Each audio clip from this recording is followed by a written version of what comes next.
Have y'all ever heard this saying, you have to make the most of every opportunity? Has anybody ever heard that? I've heard that all of my life, that you have to make the most of every opportunity. But then I've seen some people in my life become what I call opportunists. That on the surface, it started off as a good word, but quickly became a really troubling word. Especially when I think of opportunities, I think of somebody taking advantage of the moment or trying to slip their agenda in when someone else is vulnerable. An opportunist. When I think of making the best of every opportunity, you want to take the time to clarify the goal, whatever the goal is. I want to make sure I clarify the goal. Or mentally prepare yourself for whatever is ahead of you. Or network with the right people to make sure you're making the most of every opportunity. Or take a moment to question every part of the decision that you're making. Making the most of every opportunity you have to be the kind of person that recognizes when the opportunity shows up. And you have to take calculated risk. But an opportunist doesn't do that. Opportunist is only concerned about one thing, and that's themselves. This is not Sunday morning, so I can't really ask you all, what do you do? Do you make the most of every opportunity, or do you are you an opportunist? Because that would be Sunday morning preaching, and that would be too convicting and all that kind of stuff. And that's not what kind of guy I am. I'm just here to teach Bible study, not here to convict you. But if you know somebody that's an opportunist, you might want to tell them, tune into this, because the Lord never put us here to get our agenda across or to make our name known. We should be here to make his name known. Amen? But I also want to tell you this. I'm convicted from time to time about my own life. Did I make the most of every opportunity, or am I being an opportunist? And I've had to evaluate myself from time to time. And I've had to go back and ask God, I'm sorry, because I think I became an opportunist. Is that okay to confess to you all I've been there before? I don't mind confessing to you all, because you all have been there before too, where you became an opportunist instead of making the most of every opportunity. I know some of you are going, what in the world does that have to do with 2 Samuel 20? Y'all rushing me. Don't rush me. Let me do this. I'm developing something here. Just make the most of every opportunity. Don't become an opportunist. Another thing I want to tell you before we jump into chapter 20, learn how to operate in wisdom instead of folly. Learn how to operate in wisdom instead of folly. Because when you operate in wisdom, you take a moment and step back. And oftentimes in the scriptures, when there's wisdom being displayed, it's a conversation that's going to be had. But when there's folly involved, I need some of the guys to talk back to me if you would. We'd rather fight than talk. Yeah. I want to make sure that when we're making the most of every opportunity, that we do it in wisdom, that we don't allow folly to spend the night or to go on vacation with us, that we say, you know what, I don't want to be a person who's foolish. I want to be a person who's wise. Have you ever seen someone make a decision in a moment, and then a couple of days later, they come back and they say, I wish I'd have made a different decision in that moment? Because they either got in their flesh, or they got foolish, or they got angry about something. All they could see is, I think the word is red, and then they wish they could have made a different decision. That happens a lot, doesn't it? And I'm constantly on guard in my heart. Lord, help me to never make a decision in the moment that could hurt me. Someone once said, count to 10 if you got to make a decision. and or before you open your mouth too quickly. Slow down. So those are the two lessons I want to give you tonight. Make the most of every opportunity, but don't become a what? Opportunist. And operate in wisdom and not in folly or foolishness. And I think you'll be able to see clearly why I'm bringing that up after we get through our lesson tonight.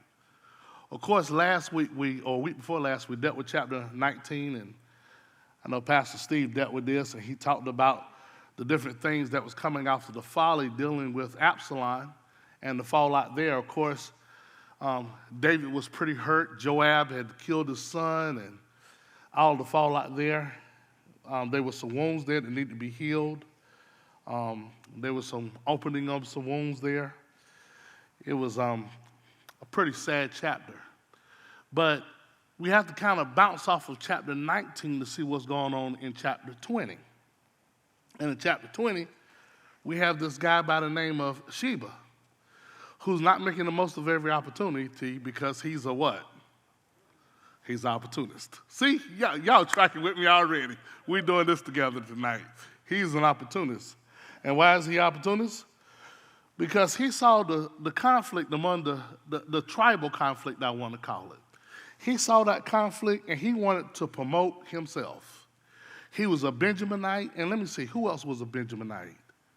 That Saul guy was a Benjaminite too. And he wanted to promote himself as the new leader, and that didn't work. He hoped to get broad support from the friends of Saul, and he hoped to get some support from David's enemies. He wanted to gather all of those folks up and become king. And he almost succeeded. But the people deserted God's chosen king for an opportunist. As we talk about his story, I want you to glean what I'm trying to say here. In chapter 20, verse 1 and 2, it says, "Now a worthless fellow happened to be there whose name was Sheba." By the way, if the scriptures start off with this worthless fellow, I don't know what to do with that. This worthless fellow. I mean, I don't even have to exegete that one. I mean, he is no good, worthless. I mean, just the scum of the earth kind of guy. Son of Bichri, a Benjaminite. And he blew the trumpet and said, "We have no portion in David, nor do we have inheritance in the son of Jesse. Every man to his tent, O Israel." Verse 2, "So all the men of Israel withdrew from following David and followed Sheba, the son of Bichri. But the men of Judah remained steadfast to their king, from the Jordan even to Jerusalem." Just a sad way to start a chapter, to see this worthless guy take advantage of the conflict that comes out of chapter 19. This worthless guy by the name of Sheba, who's a Benjaminite, who tries to trip everything up and who tries to get things going his way, and the folly in which he does it with. Sad, sad commentary. Of course, verse 3 picks it up. "Then David came to his house at Jerusalem, and the king took the 10 women, the concubines, whom he left to keep the house, and placed them on the guard, and provided them with substance, but did not go in to them. So they were shut up until the day of their death, living as widows." If you're taking any kind of notes, I think David's decision not to go back into these concubines, who obviously his son Absalom had slept with, maybe his decision-making comes from this part of the law in Deuteronomy chapter 24, where he picks up on what particularly takes place. And just to sum up, Deuteronomy chapter 24 is when she's married to one man, divorces this man, and marries another man, and then divorces that man, she cannot go back to her first husband. And even though Deuteronomy chapter 24 didn't particularly give us a blueprint for David's some situation, David must be using some of Deuteronomy 24 in order to inform his decision, being that Absalom had slept with his concubines. And I know somebody's probably saying, what in the world? Why would he have to have 10 concubines? Because maybe the royal ideology of that day in the Near East was even slipping into the covenant tradition. David took on concubines. You know, later Solomon would take on concubines. Matter of fact, Solomon had a lot of concubines. Matter of fact, I think the scripture even says to the point that these women turned his heart away from the Lord. He was a man of his time, even though he was a man after God's own heart. But yet, I believe in this instance, he's looking after the law. If you're thinking about where did Solomon possibly sleep with Absalom sleep with his wives, it's probably back in chapter 16 of 2 Samuel that you get that story. Well, in verse 4 here, then the king said to Amasa, call out the men of Judah for me within 3 days, and be present here yourself. So Amasa went to call out the men of Judah, but he delayed longer than the set time which he had appointed him. Now, I don't know why he took longer than he needed to. Maybe he had a little trouble gathering the men. Maybe he had trouble inspiring the men. Are you all following what I'm saying here? Maybe he had trouble getting together. Okay, y'all, let's move together. Maybe he couldn't just get them all together. Maybe they didn't respond to his voice like they responded to the voice of Joab. Maybe some missed the leadership of Joab. Well, that's just my commentary on it. And David said to Abishai, now Sheba the son of Bichri will do more harm than Absalom. Take your Lord's servants, and pursue him, so he does not find for himself fortified cities and escape from our sight. Wait a minute now. Y'all help me if I'm wrong.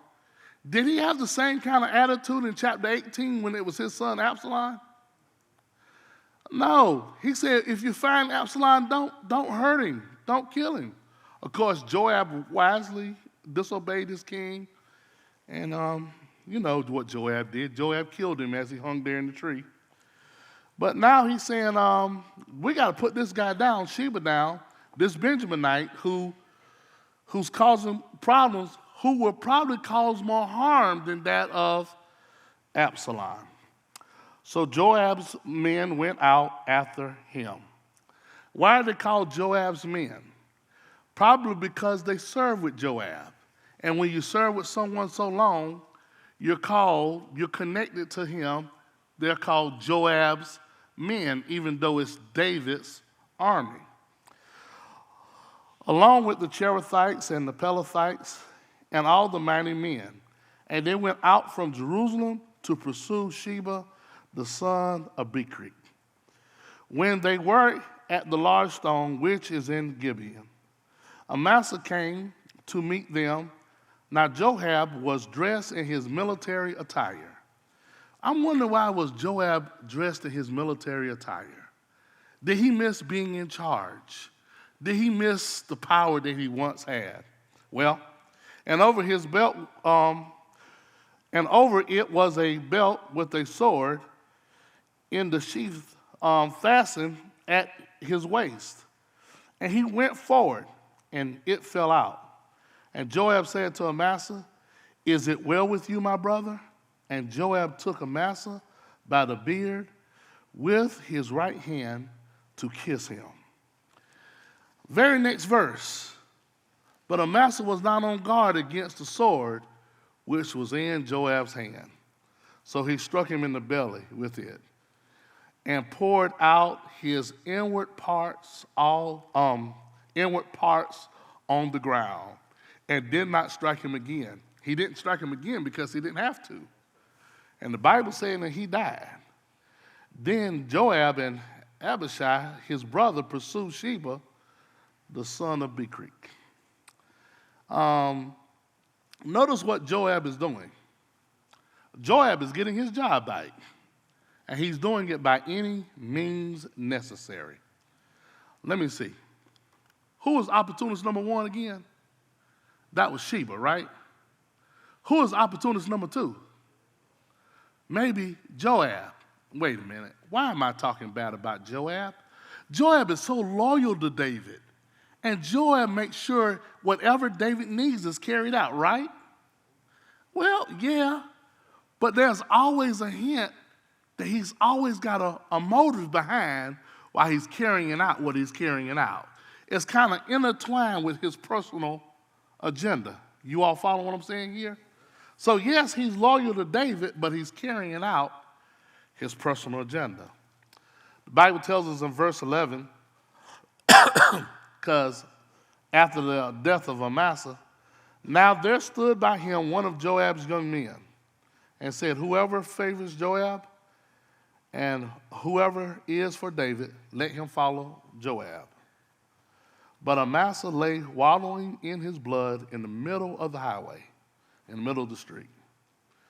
And when the men saw that all the people stood still, he removed Amasa from the highway into the field and threw a garment over him when he saw everyone who came by him stood still. There were some guys that had to make some quick decisions. Because if you go the way of Amasa, you're going to probably get Amasa's fate. But if you follow David, you follow Joab, probably save your life. So those guys made a quick decision, we'll follow you. But there's opportunists written all over this. Now, in the very next section here, which is verse 13, after Amasa is murdered, you see there's a revolt that's put down. Verse 13, as soon as he was removed from the highway, all the men passed after Joab to pursue Sheba, the son of Bichri. Now they went through all the tribes of Israel to Abel, even Beth Makkah, and all the Berites, and they were gathered together and also went after him. They came and besieged him at Abel Beth Barak, and they cast up a siege ramp against the city, and it stood by the rampart. And all the people who were with Joab were reaping destruction in order to topple the wall. Then a wise woman called from the city, "Hear, hear. Please tell Joab, come here that I may speak with you." So he approached her, and she said, "Are you Joab?" And he answered, "I am." Then she said to him, "Listen to the words of your maidservant." And he answered, "I am listening." Verse 18, then she spoke, saying, "Formerly they used to say, they will surely ask advice at Abel." Abel was known as this place of wisdom. Abel was known as this place of thoughtfulness and sensitivity, basically wisdom. So it used to be known, or they will surely ask advice at Abel, and thus they ended the dispute. I am those of who are peaceable and faithful in Israel. I think somewhere in the New Testament it says, "Blessed are the peacemakers, for they shall inherit the kingdom of God." You are seeking to destroy a city, even the mother in Israel. Why would you swallow up the inheritance of the Lord? The inheritance, this is something that God has given David. God gave David this city, this place. Why are you trying to destroy it? Joab replied, "Far be it far be it from me that I should swallow up or destroy. Such is not the case. But a man from the hill country of Ephraim, Sheba, the son of Bichri, by name, has lifted up his hands against King David. Only hand him over, and I will depart from the city. And the woman said to Joab, behold, his head will be thrown over to you over the wall. Then the woman wisely came to all the people, and they cut off the head of Sheba, the son of Bichri, and threw it to Joab. So he blew the trumpet, and they were dispersed from the city, each to his own tent. Joab also returned to the king at Jerusalem. Wait a minute. There was an opportunist number one, that was Sheba. There was opportunist number two. I can even throw Amasa in that group, and I can even throw Joab in that group. But when it came to this wise woman, she made the most of the opportunity. Now, why am I saying she made the most of the opportunity? Because she had a conversation with Joab. I know some people say that talk is cheap, but talk is never cheap when you're operating in wisdom. And she calmed Joab down enough. She gave him another perspective to look at. Why would you tear down the city, the inheritance? Why would you do this? She gave him another way to look at the whole situation.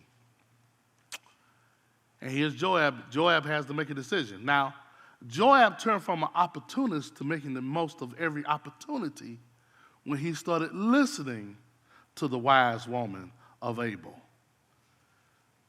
You know, I'm impressed because I took the chance to read through 1st and 2nd Samuel in the last few days, and I read it, and I'm always impressed to see how many wise women that we see in the book of 1st and 2nd Samuel.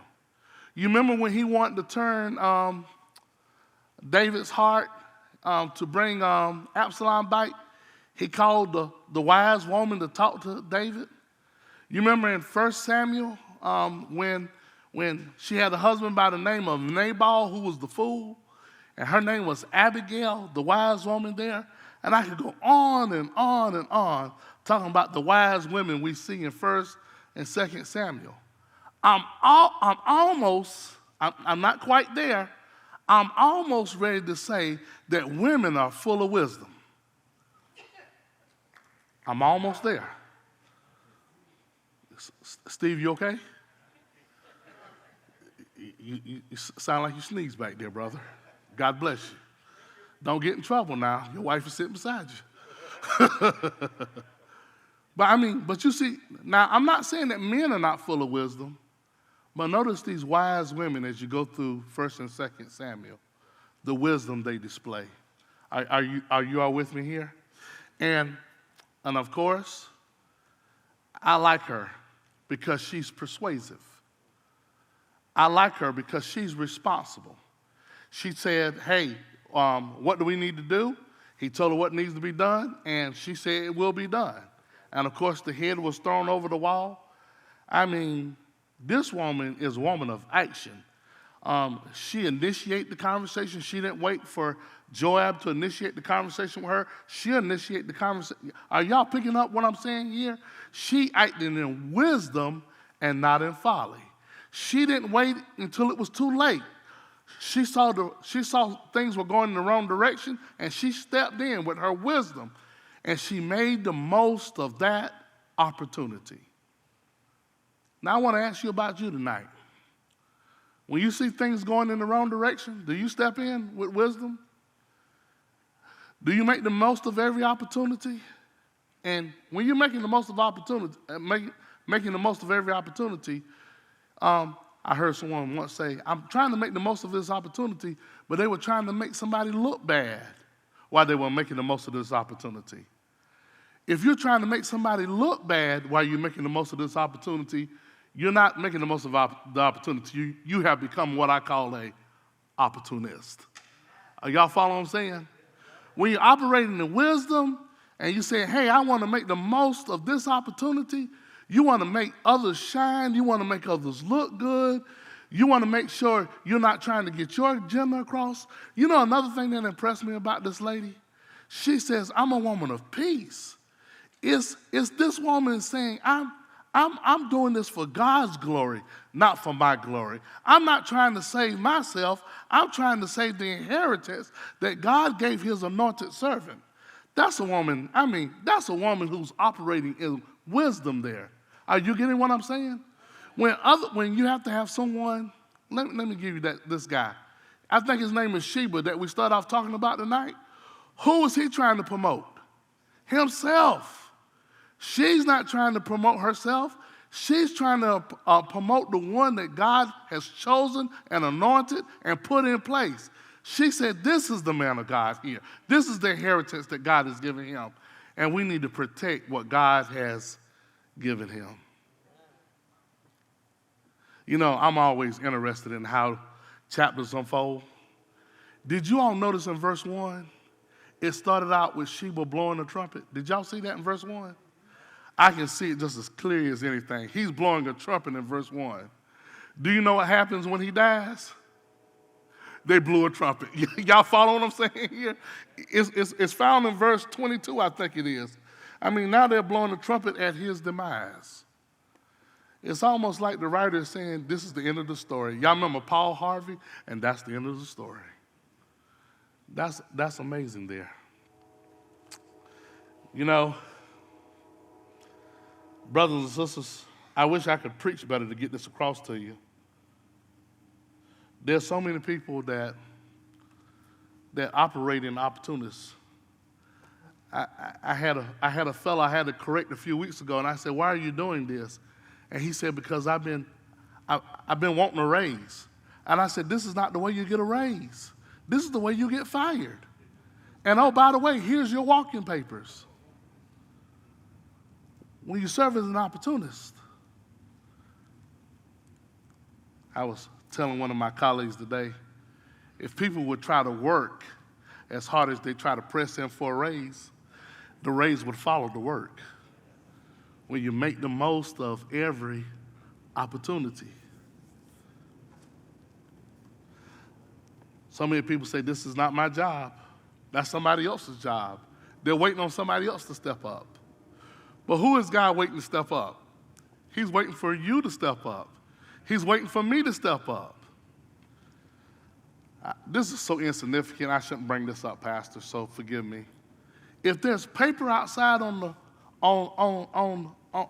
out here outside of our doors, who should pick it up?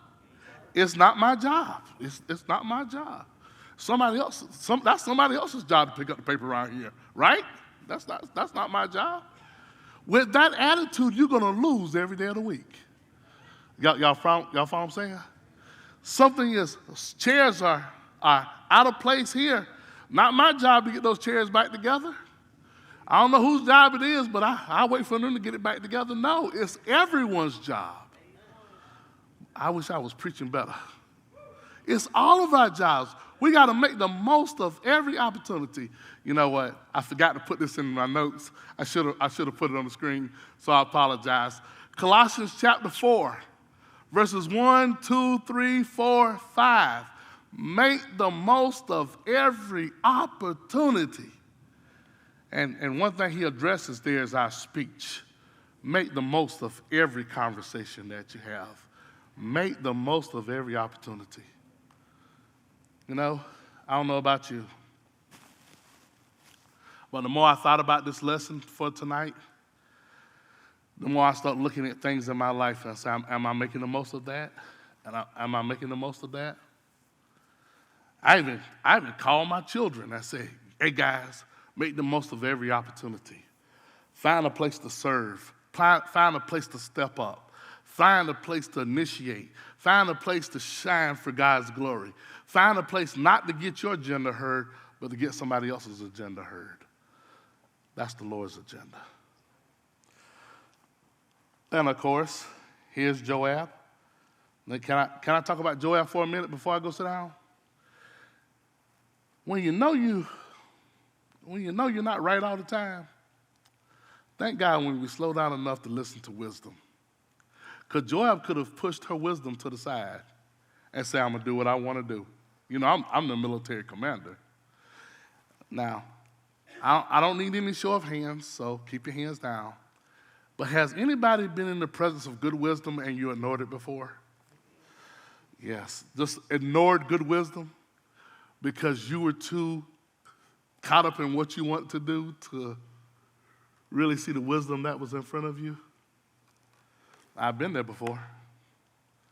When good wisdom is speaking, and it's not coming from somebody that's above me. It's coming from somebody that I deem below me. So if they're below me, of course I can't take their wisdom because I'm above them. And you know what I've learned in my life? I ain't above nobody. That's probably a bad sentence, but it's good theology. I'm not above, because at the foot of the cross, we're all on the same level playing field. So we got to be willing to take that wisdom sometimes from somebody that we think that's not on our level or not. You remember, there was a man in the Old Testament. Y'all might have heard of him. He was named Naaman. He was the Colin Powell of his day. He was the chairman of the Joint Chief of Staff. I mean, he had military honors on both shoulders. I mean, he was the coolest dude in the Old Testament, but he had a problem. I know y'all say, what was his problem? He had leprosy. And even though he was a military genius, he had the skin disease, the sickness that he just couldn't get rid of. But somebody said, why don't you go down and talk to my master? This little girl gave him some wisdom. Go and talk to my master. Y'all see that wisdom motif I'm trying to throw in there? I'm trying to slide it in there real easy. And she said, he'll tell you what to do. And he went and talked to her master named Elijah.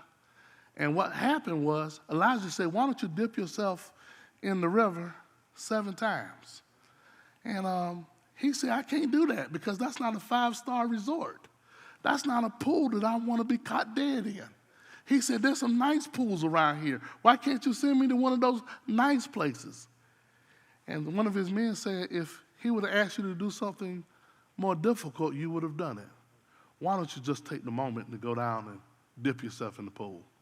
And the Bible tells us that he dipped not just once, but 7 times. And when he came up the 7th time, the leprosy was completely gone. I think he was the only one in Israel that had been healed from leprosy in the Old Testament. Why? Because he was willing to take advice from 2 people that was not on his level.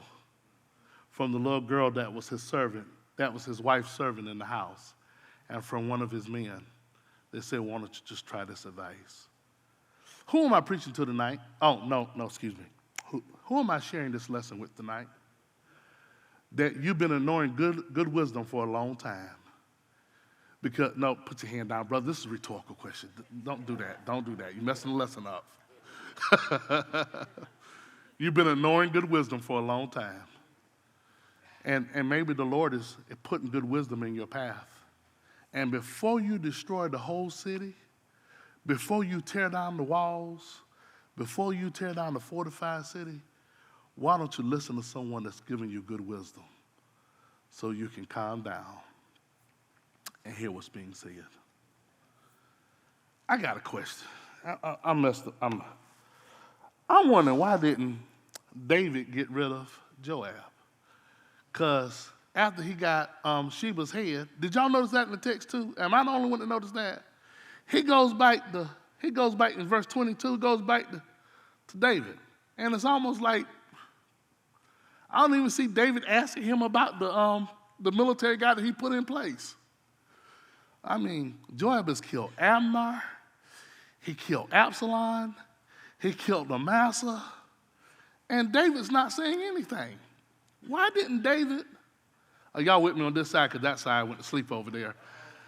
Why didn't David get on Joab? Why didn't David say something to Joab? Loyal. Maybe because David knew too much of his business. Maybe because Joab knew too much of David's business. Maybe because Joab knew the real story behind 2 Samuel chapter 11. And when people know your real story, you can't get on them publicly like you get on others. Or maybe, just maybe, in public, he said he disagreed with Joab. But in private, he was encouraging Joab. Oh, I won't talk about David like that. I just thought I'd bring it up to you all so you all could look. Don't let your, how can I say this? I want to be real deep when I say this. Can I be deep? Don't become so spiritually bankrupt that you can't correct others in your circle.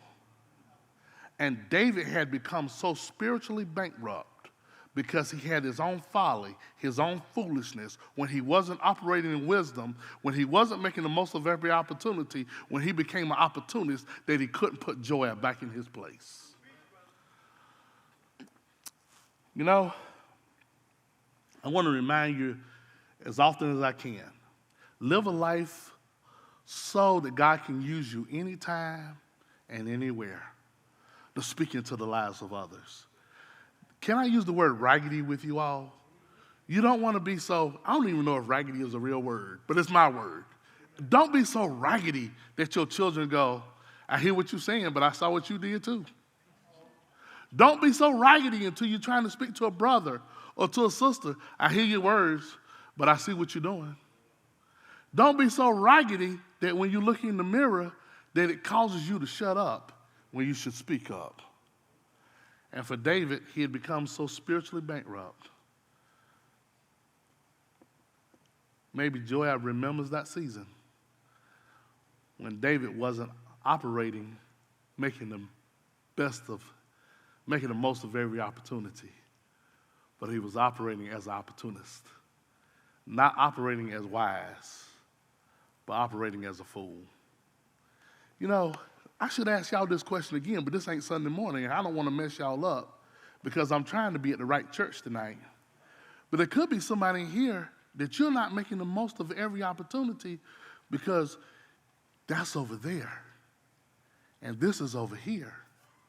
And God wants me to remind you that I need you to operate in wisdom wherever you go and in whatever you do.